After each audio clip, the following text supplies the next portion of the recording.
If you are not communicating your company story in a way that shows how you contribute to people's survival and thriving, if you make it too complicated so that they burn too many calories, their brains are designed to tune you out, which is why so many marketing messages are being ignored. JJ Peterson is a storytelling expert with a PhD in communication, specializing in narrative marketing. As a former professor of public speaking and argumentation, he understands how to craft messages that truly connect. Now, through StoryBrand, he helps businesses simplify their marketing and make an impact. In its most basic form, there are really 7 elements to every good story. First, a character, and that character has to want something. 2 mistakes that screenwriters make is they make that too complicated or too vague. The main character wants too many things, or we can't see what they want. Then the second element is the main character has to encounter a problem. The third thing is that a character meets a...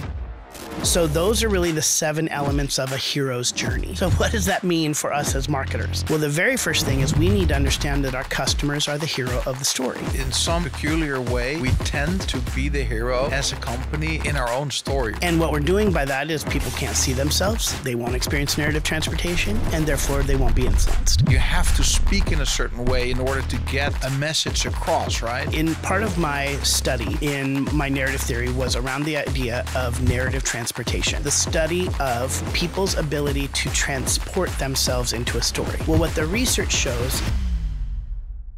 Welkom bij de StoryBrand podcast, waar wij geloven, if you confuse, you lose. Ruis in je communicatie is je grootste vijand. En het creëren van een duidelijke boodschap is de sleutel om je bedrijf te laten groeien. Dit is de StoryBrand podcast. Well, JJ, welcome in the podcast studio of StoryBrand. Thank you so much. I love it, and I'm so excited to be here. Yeah, it's an historic moment. Because who would know that after listening to you for so many years, being taught by you, being certified by you, and now I get to say, welcome to the StoryBrand podcast. I know. I'm so honored to be here. Yeah. We're having a fun week so far. And it's, we thought if you're here, we need to go into the studio and record something. Yeah. Because we hardly talk about StoryBrand in the podcast. We always have guests, right? Yeah. So it's a great opportunity to have you as a guest and being able to unapologetically talk about StoryBrand, right? So that's what we're going to do. We're going to name the word StoryBrand like thousands of times in this recording. I love talking about it, so it makes it easy. Well, so one of the things I would like to dive into is a little bit your background, and because what I find very interesting that you said one day, if you look at my life on the outside, you might say, oh, he did this and he did that and he did this. And I have the same feeling when I look at my life. But you said there's just a red thread right through it all, and it's story, right? Yeah. So share a little bit with people that don't know JJ Peterson about your life. Yeah. So one of the things I always said is the greatest storyteller in my life was my father. So from a very young age, we would be on road trips, and my family didn't listen to music. We listened to tapes of storytellers. So there was a man named Garrison Keillor who used to tell these stories that were funny. And we, most people listen to music in the car. We listen to storytellers. And then when we ran out of that tape, my dad would make up stories. So we'd say, in America, we'd be like driving through Texas. And we'd say, Dad, how did Texas get its name? And he would go, oh, this is an amazing story. And then he would just make up the story, and we would laugh and laugh. And at night, they would read us stories when we went to bed, the Chronicles of Narnia and C.S. Lewis and Tolkien. And he would just read them all to us and tell stories or make up stories. So from a very young age, story played a big part of my life. And my dad, who is my hero, really took that to another level. And he was a pastor. And so being able to be in a room watching him lead people and tell stories and move people by the words that he was saying, it just always was a part of me. So even, in grammar school, in grade school, other kids would always be really scared to get up and give presentations. And I was always so excited because I could, and I was very dramatic with it. You could finally tell stories. I would tell stories where I would from this day forward, I no longer live. I'm like second grade and I'm, being very dramatic. And that was just my life. And so always I had space, kind of one foot in the entertainment world. I ended up doing some things in Hollywood and actually toured and did comedy for a while. I also worked for multinational nonprofits trying to tell their stories and invite people into a story that they could be a part of and join, community development around the world. I wrote screenplays. I directed a documentary on street children in Ethiopia. And just kind of, so like, again, on the outside, it was like, oh, he works for a nonprofit. Oh, he works in Hollywood. Oh, he goes and directs documentaries. And then I became a teacher. I wanted to teach people how to do stories. So my first higher education job was in public speaking and argumentation. And so I started teaching students how to communicate at university. Wow. So it's just kind of like, oh, he's in education. Oh, he's a nonprofit. Oh, he's in Hollywood. Oh, he's doing all these different things. And it felt a little, I think, from the outside that I was jumping around. And in reality, the whole through thread for me was story. It was that I was always wanting to tell good stories. I knew that stories had the power to move people, to change their thoughts, and to move them to action. And I just knew that if you could be a good storyteller, you could actually communicate in a way that many other people can't. Right. And so I just studied story all the way through. So my undergrad degree is in communication. My master's degree is actually in theology and the arts. So it's a study of story about God and the universe and mankind's relationship to that in music, television, and film. So that is kind of what I studied.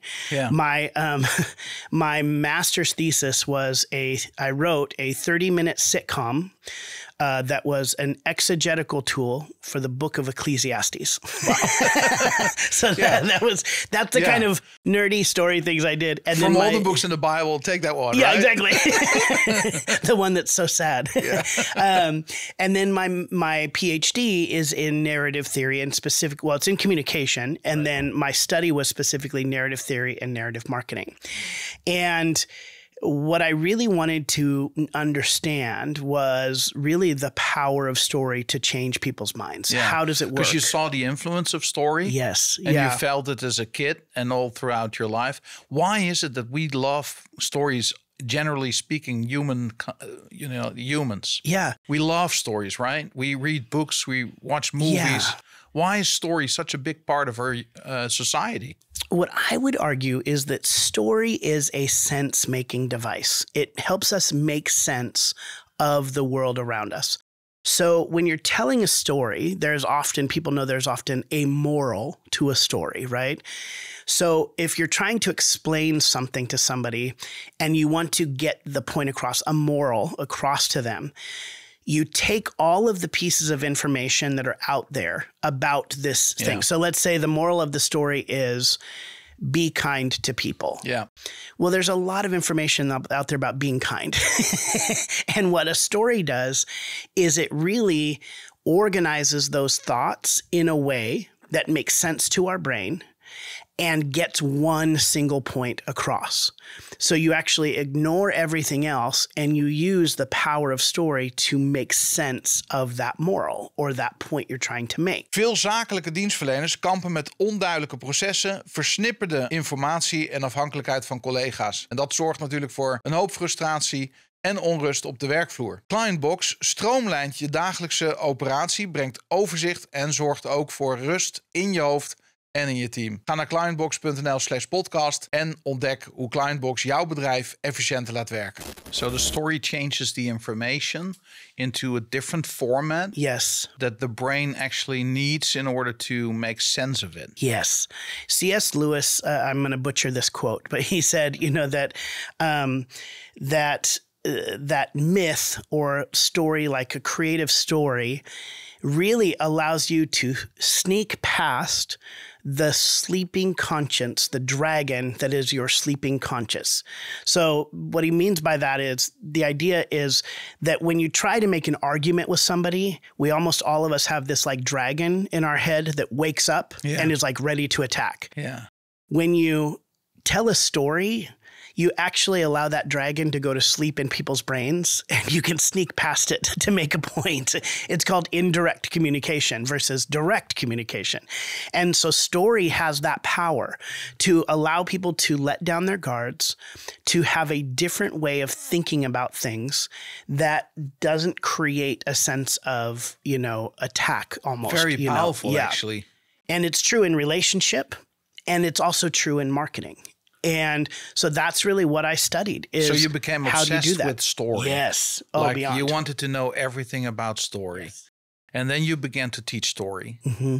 And then there's this moment in history where you get in contact with Don Miller. Yes. and this is a disruptive moment. So please take us to that moment where you bumped into something that had a different approach to story, actually, or maybe made sense of it in a different way. Yeah. I'm curious what your words are. Yeah. So I was a fan of Donna Miller, just kind of from afar. We had never met before. And I was dean of students at a university, and I was in charge of student programming, and I was a professor there. And I had also just sold a television show to a production company. So I was living in Southern California, and it's what you do. So that was your life. That was my life. Sounds quite busy. Yeah. So I was leaving the school to produce this television show, and I invited Donald Miller to come talk to my students about living a good story. Yeah. So he at the time was teaching people how to live a good story for yourself. So I wanted my students to know about this. So I brought him in, and that was his business storyline. Right? Yeah. And so we just became friends kind of over that weekend while I had him speak to my students at a welcome retreat for the new year. And he said, well, I'm starting this new thing where we actually help companies tell good stories. And he said, you're branding your new television show. You're trying to sell it and everything. Why don't you come out to Nashville, Tennessee, and figure out how to tell the story of your television show? And at first I was like, yeah, no, totally. Like in the sense of where I'm in my brain a little bit, I was going, well, I've been doing this for 20 years. Yeah. I've been working in Hollywood. I understand stories. I've been teaching people how to do story. I've worked for multinational nonprofits all over the world telling stories. I'm like, yes, I will come. You're cute. I will come, in the sense of like, it's cute that you think you can do this. I will come and help you.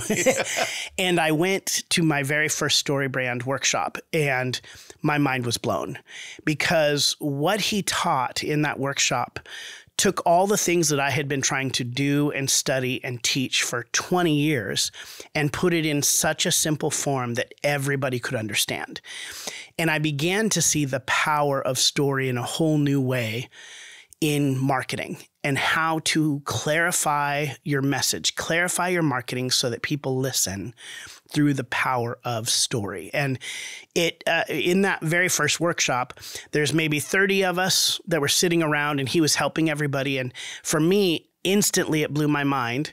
And I kind of stopped working on my own project, and I started helping the people around me, because I'm just a teacher by heart. Yeah. And he said, it connected the dots. It just made so much sense to me, and I was helping people. And so he said, would you be willing to fly out when we do these workshops to help me teach this? And I said, yes. And that was now maybe 13 years ago that I did that. And then about 10 years ago, I moved to Nashville from LA and have been helping companies clarify their message using the power of story ever since. Amazing. So it's a sense-making device. And there's a framework and a formula that you can use in order to clarify your message. Yeah. So you did a lot of research and you have a lot of practical experience in telling stories. And then you went to this marketing, you went to this marketing direction of things. Mm-hmm. So it sounds almost like you're going from an art perspective and teaching perspective to a marketing perspective. Something you told me you had never really, you don't see yourself as a marketeer, probably never will, but you fell in love with the marketing side of things because you saw the effect that it had on businesses and entrepreneurs, right? Yeah. Well, what's interesting is, you say it's a movement from art to like marketing. And the reality is when you study story and you study art, there are actually rules to art. Now you can break those rules even in art, but really all good movies follow a very simple formula. Yeah. They're very similar. Even when we talk about it probably in here a little bit, you'll discover that all movies are very the same. Absolutely. But even when you look at painting, right? So when you look at the way people paint, there is often lines that force perspective. Well, those are rules in a painting, right? The angle that you draw creates a result, a desired result, but you have to follow the rule of the line in order to create the perspective. Yeah. So you see these great painters who do amazing things, but if you break down to the very early parts of their painting, it's a bunch of lines that force them to stay in perspective. So they're following rules even in beautiful paintings. It's funny that you say this. We were in a museum from Vermeer. Actually, this museum is in Delft.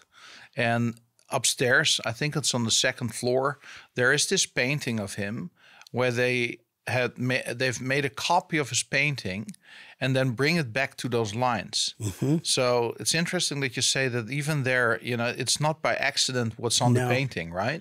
There are rules even to art. Yeah. Now, some people, again, break those rules, which is wonderful. Once you're really good at it, you can break the rules. But when you're starting out, especially in its most basic form, you start with lines. You start with boundaries in the painting. Yeah. It's the same thing in story. There are actually rules to story. And when you understand the story, in reality, the better art you can make. But if you break the rules, then your art can be kind of crazy and obscure, but it's usually not pretty good. So in other words, it's not a move from one direction to another. No. For you, it was just very logical. It made so much sense because I know that to write a good movie, you have to hit certain points. There's a book called Save the Cat. Yeah. Which walks through how to write movies. And some people believe it's ruined Hollywood because it's what most beginning screenwriters use to create their first screenplays. We have it here. Yeah. It's a couple of copies, It's an actually. amazing book.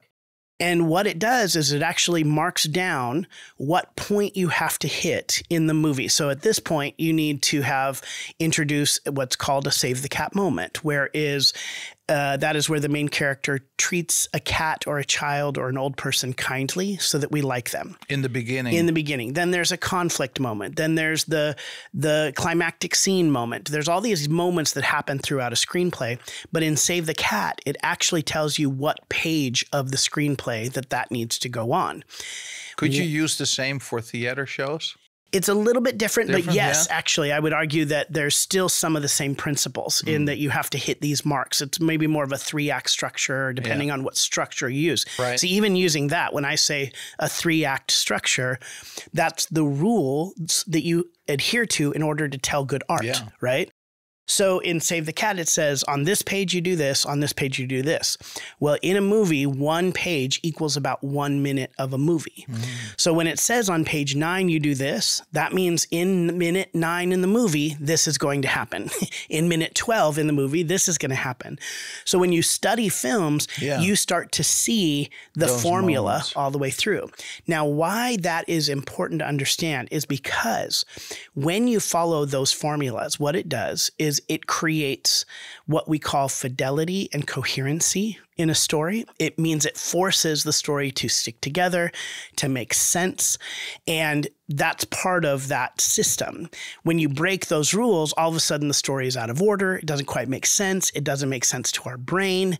But we respond to those formulas that really go all the way back to Aristotle and Plato. Aristotle and Plato really were the first ones to study story and say, story is how you move people to action. It's interesting, huh? And those have been refined over the years all the way now to in the movie theater. Yeah, we were talking about, this book, right? Mm-hmm. Aristotle, How to Tell a Story. Yeah. So this is 800 before Christ. Yeah. I mean, we were already studying how it works. Yeah. And so how does this connect to like even leadership and speaking, right? Because your hero is your father. He was a pastor, so he preached in church probably as well. So there's even rules to that, right? I mean, I've been a pastor, you've been a pastor. you have to speak in a certain way in order to get a message across, right? Yeah. So we were already talking about the Bible a little bit, which is, you can read it from a religious perspective, but even if you wouldn't be religious and read the Bible, it has these structures in it, right? Yeah. The stories aren't coincidental in a certain form. They stick for a long time. And where it really comes down to for me is, let me back up just a minute here. So in part of my study in my narrative theory was around the idea of narrative transportation. So narrative transportation is the study of people's ability to transport themselves into a story. So when you watch a movie and you laugh, or when you watch a movie and you jump at something scary or you cry, you've experienced narrative transportation. You've put yourself in the story.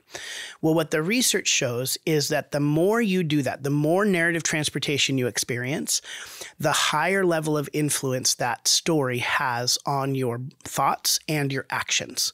It can actually change you, change who you are, and change what you do. So the better the story, the more influence that story has on your thoughts and actions. Now, two of the ways that really we help people experience narrative transportation in stories is one, fidelity and coherency, which I talked about a little bit, which is kind of following the formulas in a way that makes sure that the story makes sense and sticks together. You don't break the rules of time. You don't break the rules of events, things like that. The other thing, well, there are many things that contribute to narrative transportation, but fidelity and coherency is one of the bigger ones. The other one is, does the person have the ability to see themselves in a story? So if we can see ourselves and relate to the main characters, we will have higher levels of narrative transportation. Therefore, that story will have a greater influence on us. So when we then look at a leadership context, or a preaching context, or anybody who's trying to get anybody to do anything. For instance, an entrepreneur listening and needs to speak to its team on Monday, or even to the whole company. Yes. This still works, right? It works. And so what they say, let's use that as a specific example. So an entrepreneur is going to speak to their team this week. Yeah. In order for a story to be effective, the people hearing, the best way to do it is to help people experience narrative transportation. So the way that you do that is, first, you help them see themselves in the story. So the mistake that a lot of leaders make is they stand up and they say, here's what we want you to do. And if you do this, the company wins. How am I supposed to see myself in that story? Yeah, the company wins. Something. You want something, which is going to cause me to work harder and probably get paid less. So you want something from me, and the company wins. This got all the ingredients of a failure, right? Yeah, but this happens all the time. Yeah. Anytime people get up, they think, well, I need to be strong, and I need to be, what they're doing in that moment is, I need to be the hero of the story. I need to be inspiring. The reality is, if you want people to experience narrative transportation, you need them to be the hero of the story. They need to see themselves in the story. So what does that look like then? Instead of, I want you to do this and the company wins, instead you start actually by saying, everybody in this room wants blank. Like, so you actually identify in that moment and you say, everybody here wants the company to grow, or everybody here wants to further their career, not even company grow. Everybody in this room wants to further their career, and you just get nods from people, right? And then in story structure, which we'll get into in a moment, you would say, but here's the problem. And then you talk about a problem that's getting in the way for them. And then after that, then you present what you want them to do. You don't start with what you want them to do. You start with their story. You want to grow your career. The problem is, if our company doesn't grow, none of us get raises, none of us get more vacation, none of us get more freedom, or you want to go to a 4-day work week. The problem is, we need to do this, this, and this. So instead of saying you got to work harder, meet these goals, you have to establish their story in the beginning. Then you can say, here's how we're going to achieve that story. or here's how you're going to achieve that, right? So that's the biggest mistake even any communicators make, is they think that they are the hero of the story, or they have to be the one who stands up and gives a lot of authority. Right. In reality, no. You want to move people, they need to see themselves in the story. And then you need to organize the information in a way that makes sense to them using the power of story. So this is what StoryBrand does. So would you say it's not about, because one of the things we hear a lot in the marketplace is that people say one of the most important skills for an entrepreneur is to know how to sell. You sharing this information, I would actually question that. I would probably say there's another skill that's more important than selling. Selling is actually the result of this skill. And that is become a great storyteller. And you will sell anything to anybody like ice to an Eskimo because you know how to tell a story, right? Yeah. I mean, what I would say is the greatest skill you can have is influence. And the greatest tool that you can use in order to impact influence is story. So it's not even, so we go from selling to story to influence. Yeah, because my job is to actually influence your thoughts and your actions. I am not in control of that sale.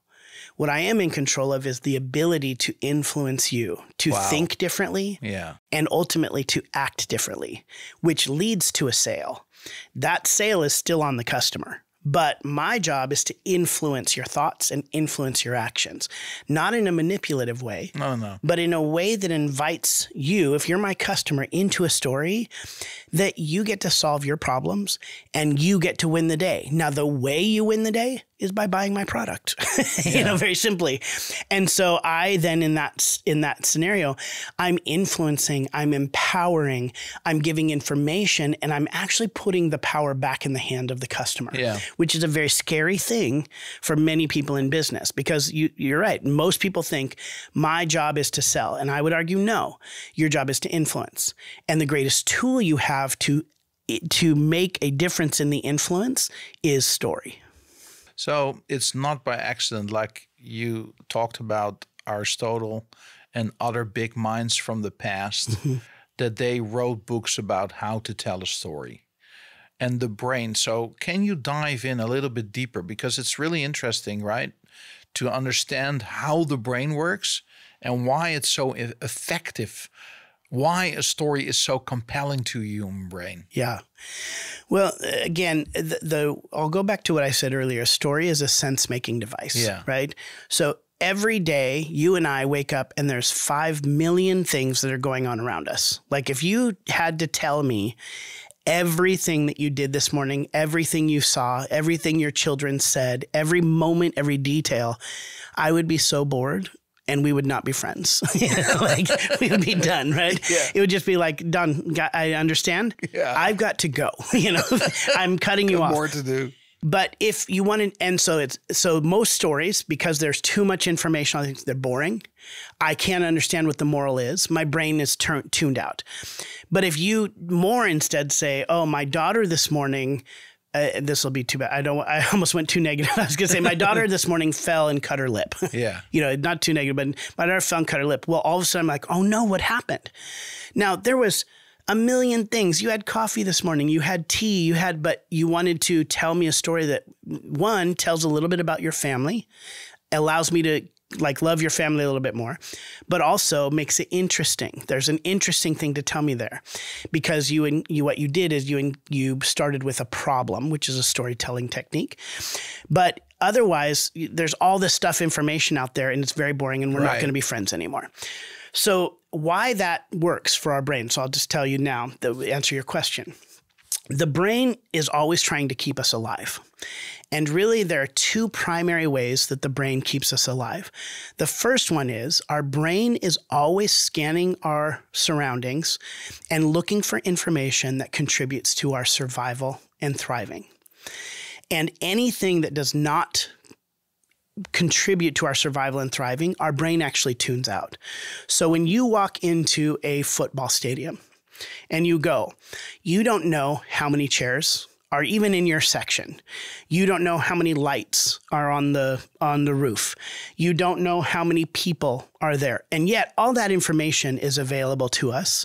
Like I could probably say how many chairs are in this row and you wouldn't know.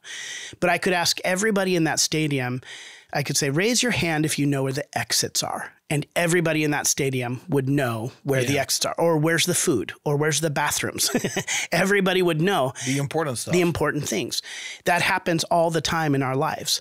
We are always doing that. When you walk into a grocery store, you don't pause and take in all the information. You go, where's the bread? Where's the milk? Where's the butter? And I'm done. You kind of, you know that way, or you get lost there for hours. So this is a very important thing that our brain does. It gets rid of, ignores information that does not contribute to our survival and thriving. Now, in a marketing sense, we receive between 3,000 and 5,000 commercial messages a day. 3,000 to 5,000 advertisements. Right. Sometimes it's just logo on a shirt, or something on our phone, but 3,000 to 5,000, which is insane. I could probably ask everybody listening, how many do you remember seeing today? We may not remember one because our brain is ignoring it. Yeah. We're ignoring that. So that's the first thing, is that our brain is always only looking for information that helps us survive and thrive. The second thing that our brain is doing is it's conserving calories. So at any given moment, you only have a limited number of calories in your brain that can be used for thinking. And the more you think, the more those go down. They diminish. And they replenish, they go up and down kind of all day long. That's why, like, when you're in a big meeting for a long time, after about an hour and a half, you're exhausted, you can't think anymore, is because you've burned too many calories. Well, your brain knows that if an emergency happens, we need to have calories left to escape if an emergency happens. So in that meeting, if that meeting is boring or too complicated, to all the information that's coming in, I have to burn too many calories to understand it, my brain actually tunes out and I start daydreaming. That is a survival mechanism because my brain is going... Your brain is protecting you. It's protecting you because it's saying the emergency that might happen later is more important than what this person is saying right now. Yeah, let's save something. We may die. Our brain is very dramatic, so it's actually looking at somebody. If you're talking to me and you're boring me, my brain is going, you're killing me, and so I tune you out. So what that means for storytelling, for leadership, for marketing and for sales. Marketing in particular, is that if you are not communicating the story, your company story, in a way that shows how you contribute to people's survival and thriving, so make the story about them, not you, and if you make it too complicated so that they burn too many calories, their brains are designed to tune you out, to shut you out and ignore you, which is why so many marketing messages are being ignored. Because they're too complicated or they are not about the customer's survival and thriving. And when you follow a story narrative, specifically the StoryBrand narrative or a framework, what you are doing is it forces you, basically it kind of creates a funnel and says, here's all this information out here about your product, about your service, about your company, and we're going to put it through this funnel. And in this funnel or this filter of story, you are going to discover how to take all that information and organize it in a way that your customer can see themselves in the story. It has fidelity and coherency, so it makes sense. They don't have to burn a lot of calories, and they can see how it contributes to their survival and thriving. When that happens, you will have greater influence over the thoughts and actions of your customer. Amazing. On a chemical level, just one more question about the brain. So the brain, survival and thrival, it's looking for information to help them survive and thrive. Burn as less calories as possible. Tell us about the chemical part of the brain, because I think it's so interesting for people to understand and know what actually happens when they talk to a customer. Yeah. When a customer sees themselves in a story or hears a good story, what happens in that moment is that their brain actually releases oxytocin. So the chemical that makes us feel good, but more importantly, in that context, makes us trust. So the way the research is worded is you actually have a favorable connection. So it's not just that stories make a connection with your customer. When they see themselves and it's a good story, They like you. they actually create a favorable connection. And it's the dopamine and the oxytocin that is released in your brain that causes that to happen. And that happens in a number of different areas, but it has been shown over and over to happen when people experience a good story. So that's why we can go to a movie and leave feeling really good, is because when we experience that movie, there's oxytocin that gets released in our brain that we feel good about the experience and we feel connected to the characters. I mean, even many years ago, I remember actually reading a book and watching a TV show even so many times that I would start subconsciously, as I'm falling asleep, praying for the characters in the TV show. And I'm going, they're not real. Stop. them. You know? Yeah. But it's because the story was so good. Yeah. And I felt such a connection to those characters You want to take that care I of them. wanted to take care of them. I wanted them to have a good experience, and they were dying by zombies, and they needed prayer. You know? So those are the kind of things that's what happens when you experience a good story. And It's what's interesting really that fun. you said when I almost fell asleep. So it's when these guards go off. Yeah. It's your default state Yeah. to be drawn into the story, to be transported into it, experience these higher levels of oxytocin and dopamine. So it's like a chemical factory that you activate in your favor. 100%. And now getting back to even some of your first questions, why this is so fun for me is we all know that this happens in movies. We all know this happens in books that we read, or when somebody around a campfire at night is telling a story and we're all just having a good time. But the research shows it also happens in marketing, that people can experience transformation. They can be influenced by the power of story in marketing, in a website, on emails, in social media posts, or in sales conversations that are face-to-face. When we, as marketers, understand how to use the power of story to influence people to buy our product, we can actually have that same kind of connection. We can create a level of trust, a favorable connection. We actually can, in that moment, release dopamine in people's brain. Amazing. Now, you don't do this again. This is not about being manipulative. No.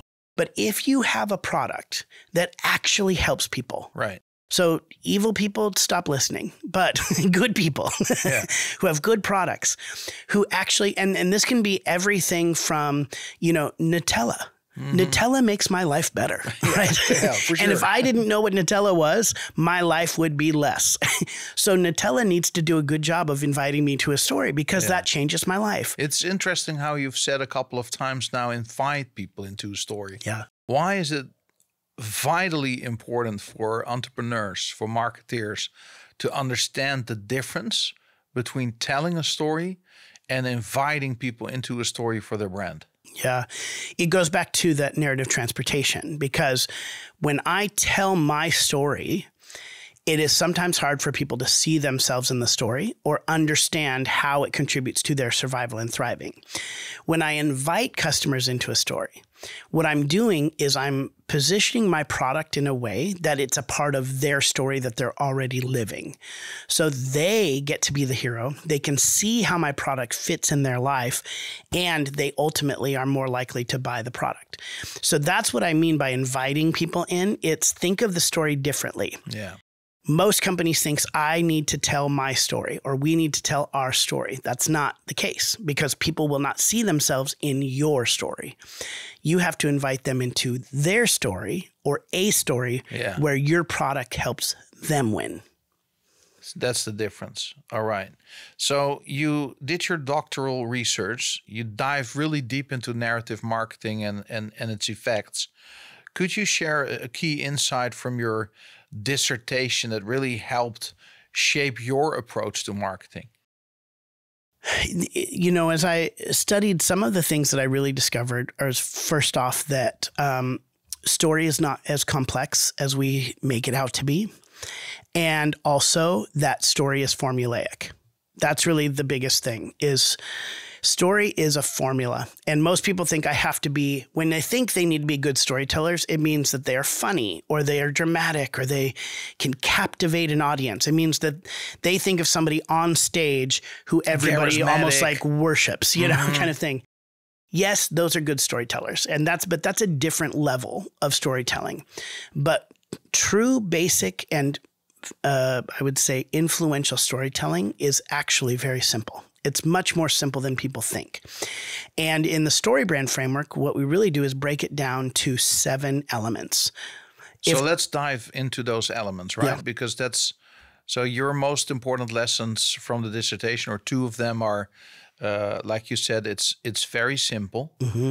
And that sounds so off to a lot of marketing and sales we see, right? Making it complicated. Yeah.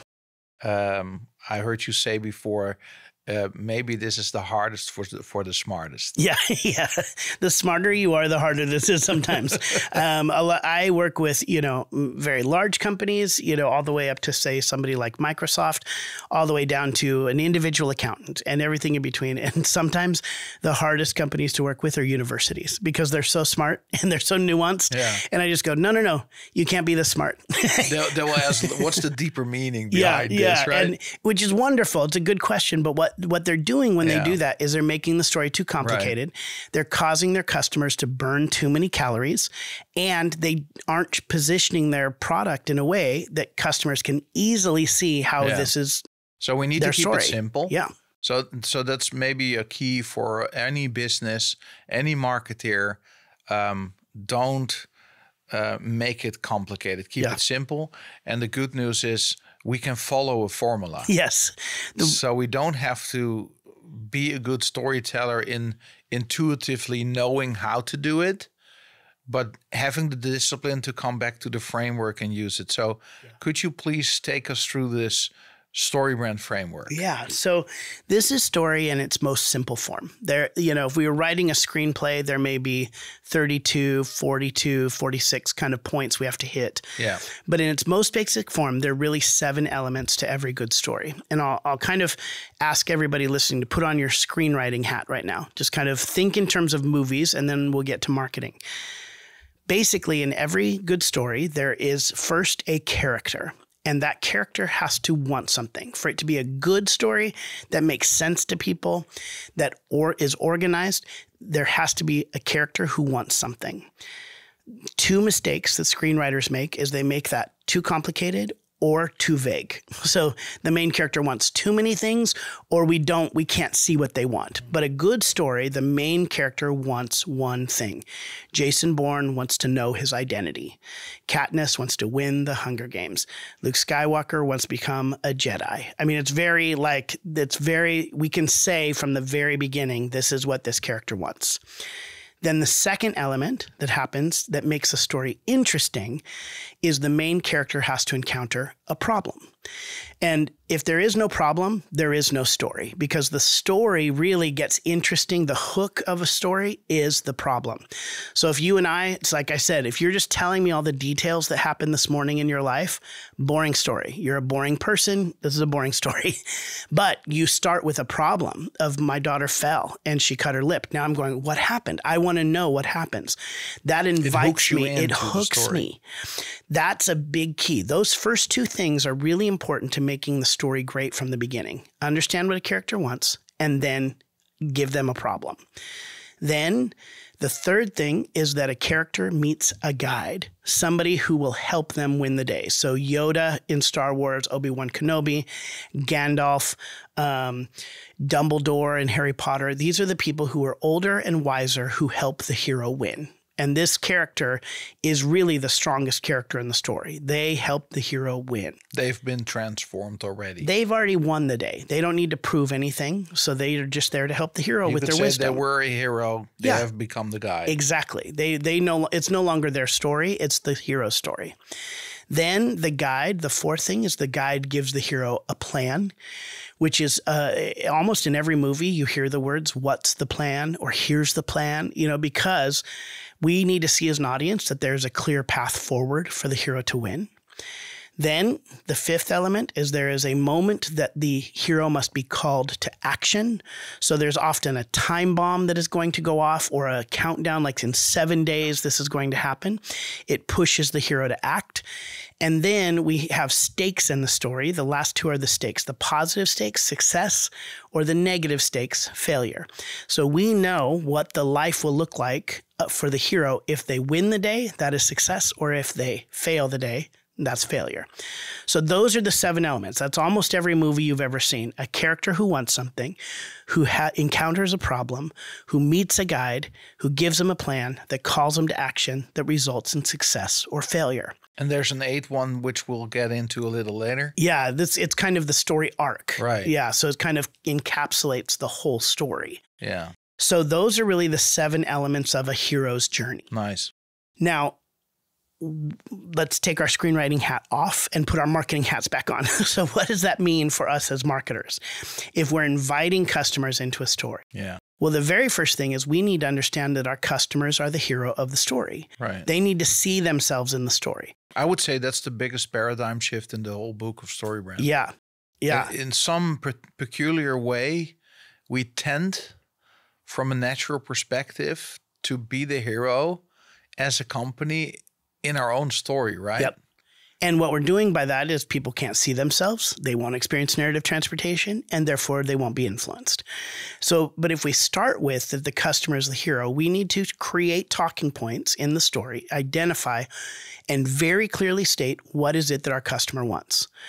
So I said earlier, screenwriters make 2 mistakes. They either make it too complicated or too vague.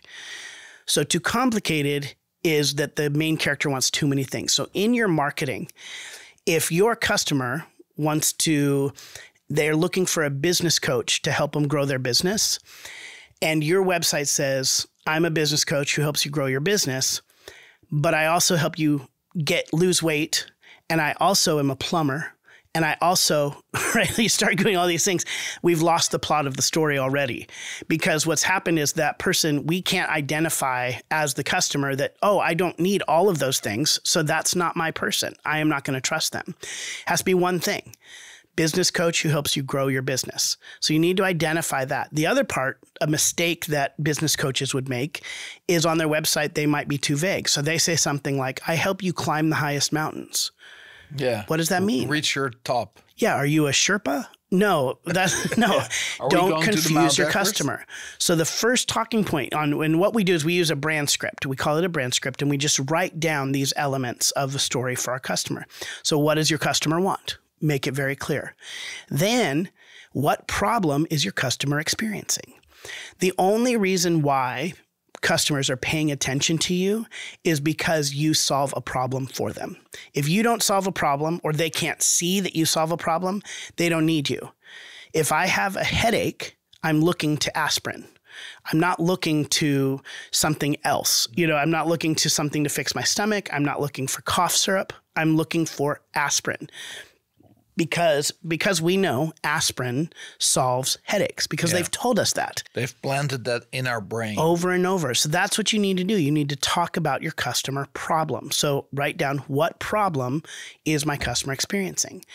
Then what we need to understand, and this is part of that paradigm shift you talked about, the customer is the hero of the story. This is now where we come in as the company. We are the guide. We get to be Gandalf. We get to be Obi-Wan Kenobi. We get to be Dumbledore because our job is to help the hero win. Exactly. So we have to position ourselves as a guide. The way you position yourself as a guide is show that you have empathy for your customer's problem, so you understand what they've gone through. Also, you have to show that you have authority to solve it. So testimonies, statistics that show that you've solved this problem for other people.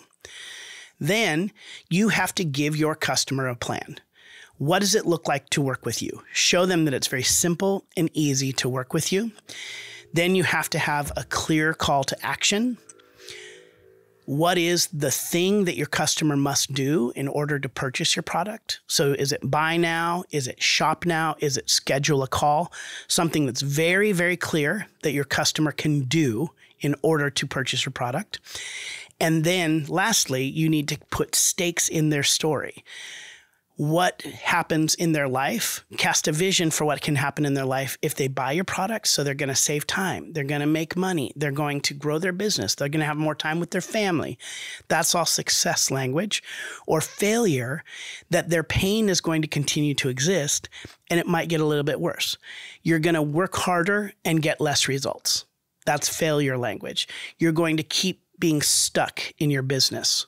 That's failure language. With failure, you're not talking about it a lot. You talk a lot about success and about where they're going, but you need a little bit of failure in the story to show that there is something at stake. Because most people know that when they purchase something from you, what they see is what's at stake is the money. I could lose money by doing this.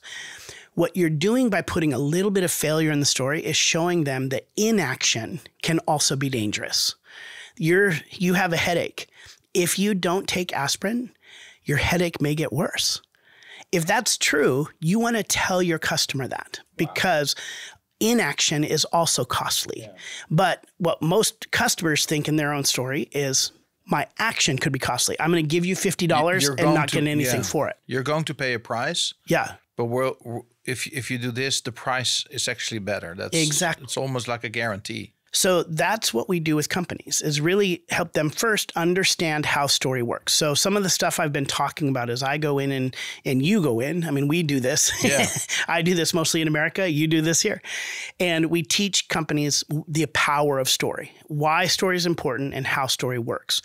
Then we actually go through and we create these talking points for our customers, the people we're working with. And we help them identify who is your hero, who is your customer, what do they want, what problems are they experiencing that you can help them with, how do you position yourself as a guide, what is your plan, what is your call to action, and what does success and failure look like.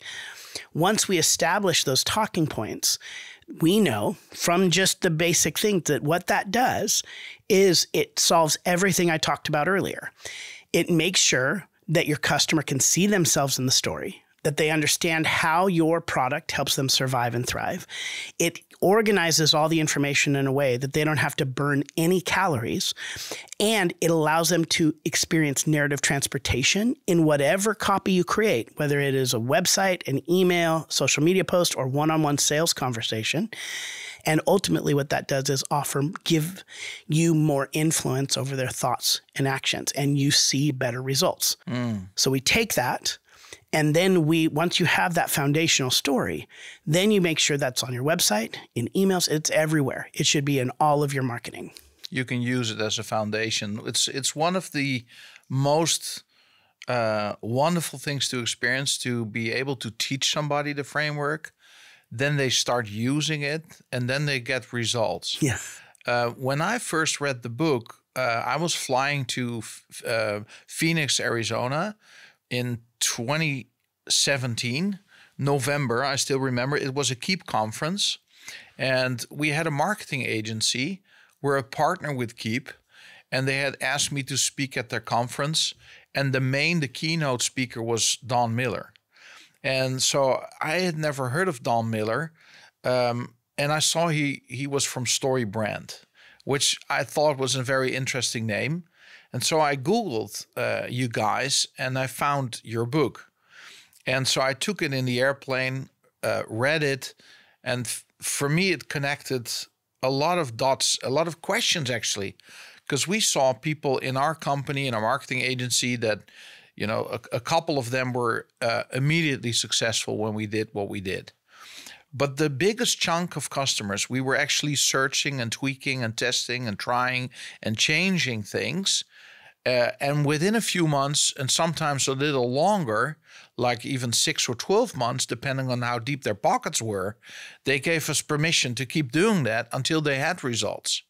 But there were always clients that left us, that said, Don, I like you. You're a nice guy. I like working with your team. But hey, we need to make money of this. And we have paid you like 100,000 euros now in this time period. And you were marketing agency number 4. So yeah, we have to go.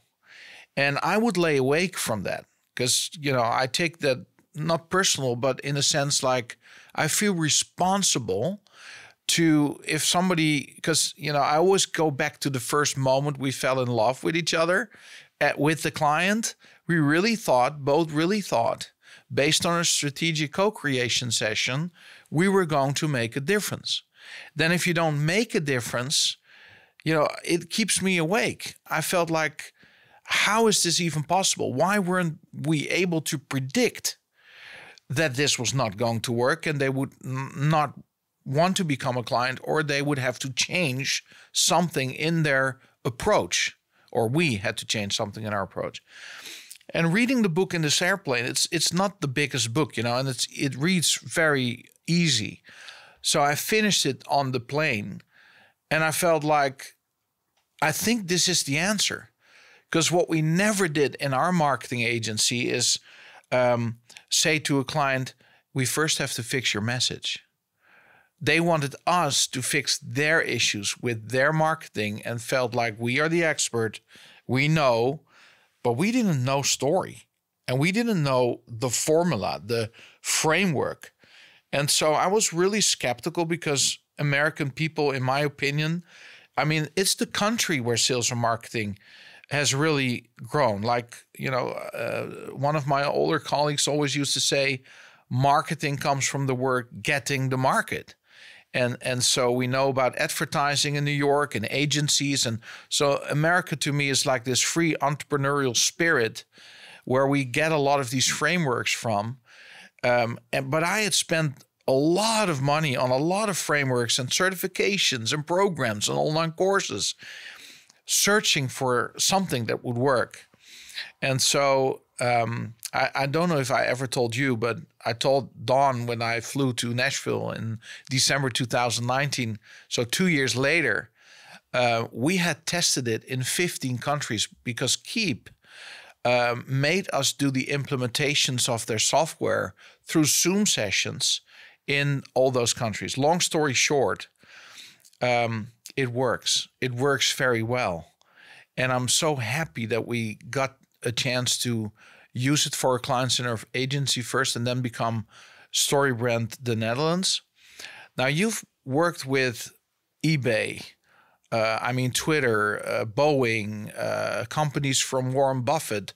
I know that you guys even worked for the White House when Obama was still president and needed a campaign and all these kind of things. So StoryBrand has really influenced a lot of businesses, right? Oh, yeah. From solopreneurs to the multinationals that everybody knows. Yeah.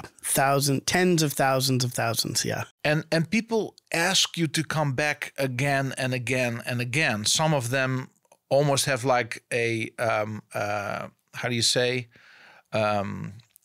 membership, right? They want you to come back again and again. What are some of the results we can expect as a business owner, as a marketer, once we start using narrative marketing? Well, one of the things that I did in my dissertation was I was already starting to work for StoryBrand when I started doing my dissertation. And one of the things we wanted to know, we'd had all of these anecdotal stories, like people were telling us it doubled my revenue, or I've gotten, 100. I used to get 1 lead a month from my website. Now I get 100 leads. I mean, we saw this over and over and over again. Bless you. Excuse me. Over and over and over again, we heard stories from people of it changed my life. We went, I sold out of my product, all these things. And sometimes people even said, I just read the book and then I felt so guilty that I felt like I needed to come to your conference because I made so much money off the book. So they're like, I needed to give you more money because I felt guilty. But we didn't have any research around, does it work? I mean, we hear stories, but does it work? So I hired for my dissertation an outside company to survey all of the customers that had been through StoryBrand. And because what we wanted to find out is, 1, does it work? And 2, who does it work for? Does it work for B2B business or B2C or nonprofits, or if you sell services or if you sell technology or banking? Who does it work for? Or if you're male or female? And the first question was, does it work? That was answered very quickly through outside research that just shows that narrative marketing is the most effective way to do marketing. So outside if you would of StoryBrand, put $1 into your marketing, narrative marketing is the most effective. The highest return on investment. Right? Exactly. And that is with StoryBrand and without. Like even if you just do narrative marketing in general, like the world says, it's not just us, the world says narrative marketing is the most effective. So question 1, does it work? Yes. The second question I wanted to know, who does it work for? So I thought of every variable I could think of, all like I mentioned, big businesses, small businesses, international, everything. And the reality, what came back to us was, it worked for everybody. There was no variable. It didn't matter if you're male or female, it worked the same. It didn't matter if you were B2B or B2C, it worked the same. Nonprofit worked the same. There was only one variable that had influence over success of a company, and that was level of implementation. So if you understood narrative marketing and maybe fixed your website, you got a little bit of increase. If you then put that into your emails, you got more success. If you put that into your sales pitches, more success. If you put that into your newsletters, more success. If you put it into social media. So the fun thing was, even if you did a little bit, you saw some success. And what I mean by success is more customers, more money, better unity with your team. Your team was more satisfied. You're able to create marketing faster. So bottom line dollars and bottom line team dynamics were all influenced by the changeover into narrative marketing.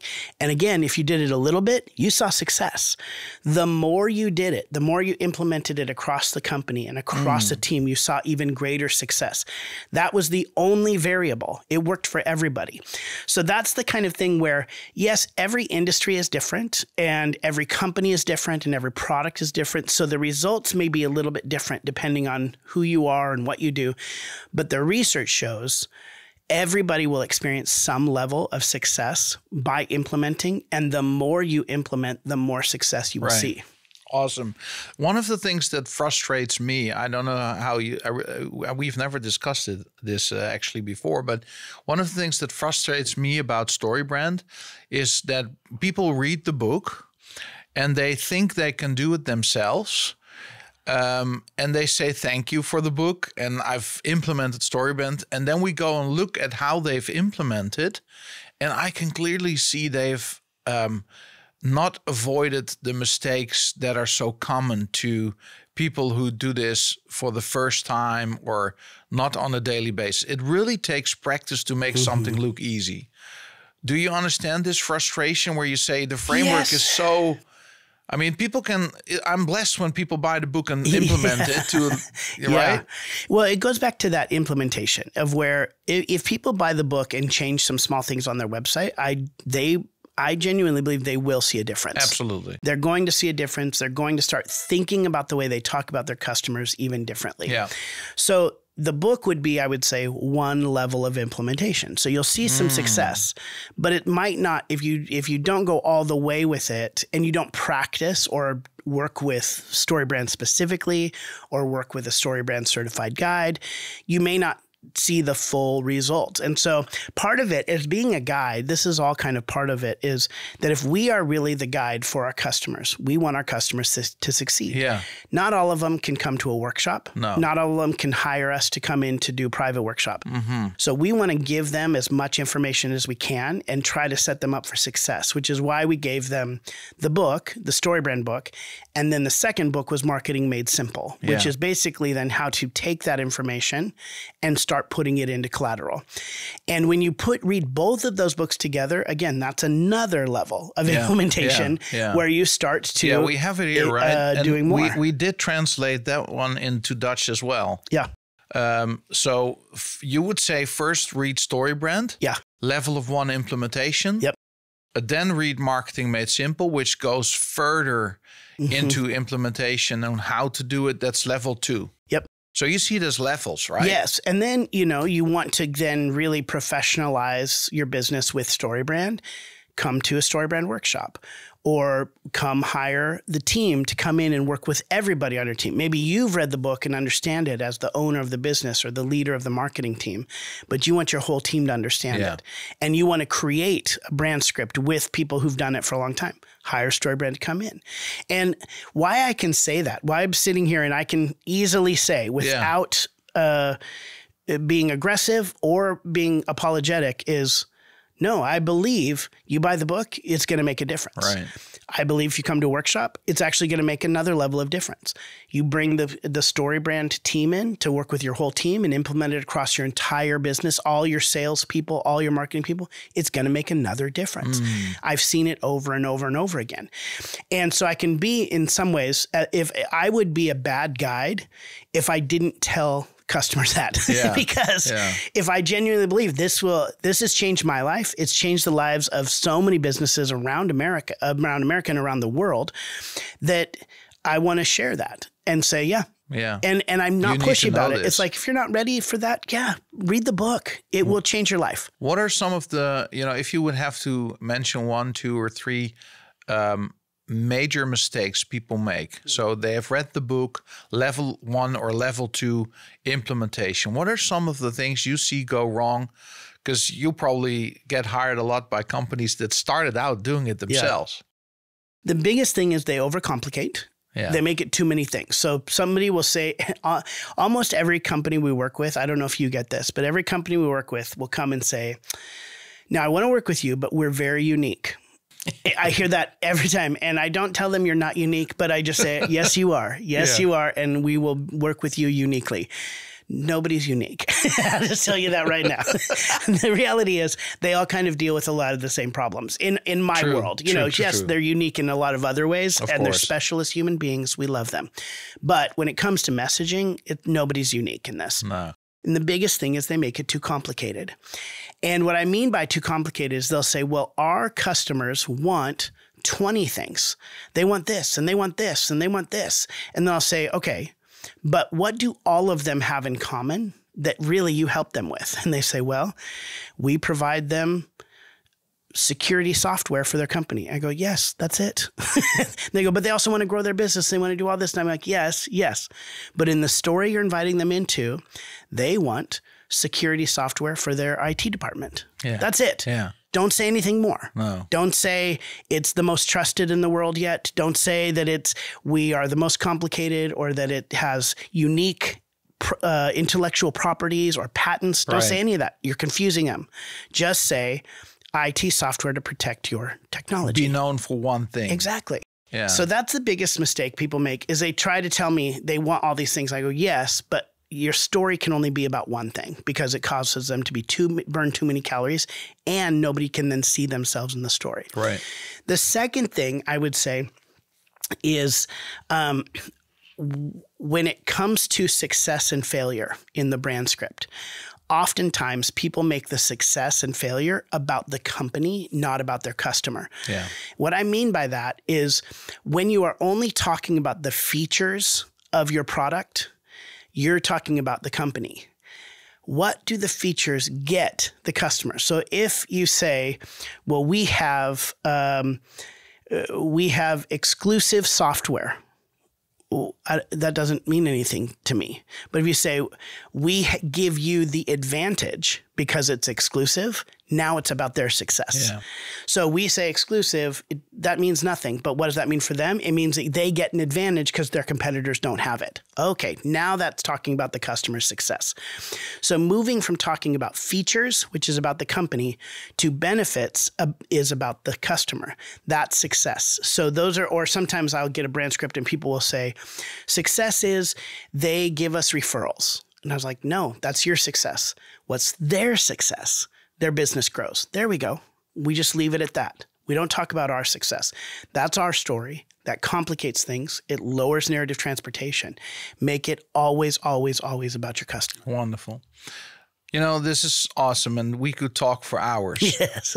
But this is, I think, a natural moment in the podcast interview where we have given them like the framework, the scientific research behind it, how the brain works, and we actually gave them some tips to improve their brand script.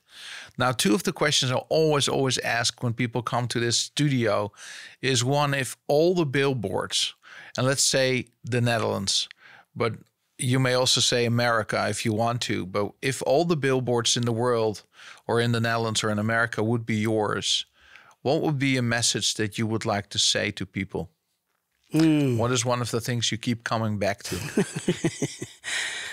Well, I'll give you my honest answer or my vulnerable answer. And then I don't know if I would actually do this because it might be too cheesy. But the thing that I always come back to in this season, now I've been in my career for a long time, and I worked with many big companies. I've been on many big stages. I've been on many big podcasts. I've been on television and film. I've kind of done the thing for me. All the things that in my career, I never thought I would achieve. My book was a Wall Street Journal bestseller. I've achieved more for myself than I thought I ever could. But in this season, what really every room that I walk into, I want people to leave feeling three things. First, that the universe or God is for you. Yeah. You have people around you who believe in you and love you, and you're going to be okay. Wonderful. And I don't ever say those words, but genuinely, like, I want people, if they could articulate the feeling when I'm with them, is that, there's kind of hope, and that the world is not as hard as we think it is, that it actually is for us. The universe, God, whatever you believe, is for you. And that most people are actually for you too, and they love you. Yeah. And then lastly, there's going to be hard things, but you're going to be okay. And so if I really put a billboard up, it would be that thing. The universe and God loves you. People love you. You're going to be okay. That would be the words that I would actually use. Very hopeful, very, very powerful message. Thank you for sharing that. Last question, JJ. You wrote a best-selling book, but what other book did you read in your life that you say, I would really want to pass it on to the listeners of this podcast? Read it. It will change your life or your business. The latest book for me is Unreasonable Hospitality by Will Guidara.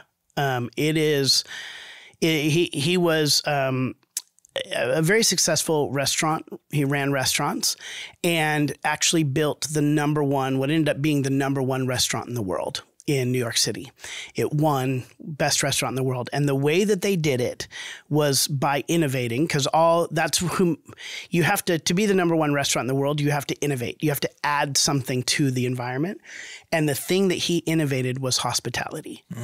And what he has now done is he has taken all the things he learned, he wrote them down in a book, and businesses can use this to basically use it to also be a competitive advantage.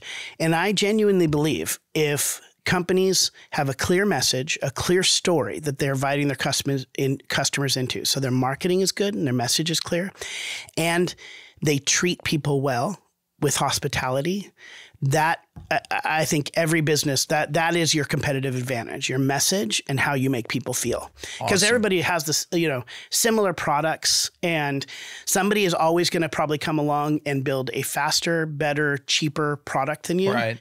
So it's about the experience. But the experience and the story that you tell and the way you treat people is your competitive advantage always. So read StoryBrand. That's the number one book I would say. And number two, Unreasonable Hospitality. Thank you for sharing. And thank you for being on the podcast. Oh, thanks for having me. This has been so fun.